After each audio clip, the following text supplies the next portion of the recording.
Thank you so much for clicking on me. I am Mohammedan. সিমসাম cartoon বিশ্বের সবচেয়ে আলোচিত এবং সমালোচিত কার্টুন শো।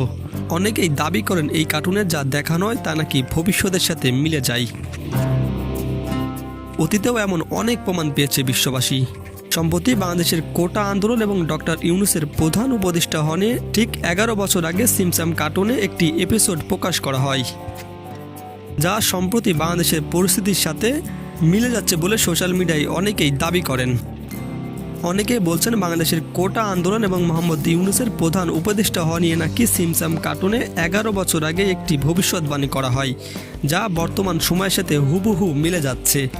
তবে এই ঘটনাগুলো আশ্চর্যের বিষয় হলেও একজন মুসলিম হিসেবে আমরা এগুলো কখনোই বিশ্বাস করতে পারি না, কারণ আমরা বিশ্বাস করি একমাত্র আল্লাহ তাআলা ছাড়া ভবিষ্যতে কী হবে তা কখনোই কেউই বলতে পারে না। নিশান বাংলা টিভি, টেক্সট রিপোর্ট।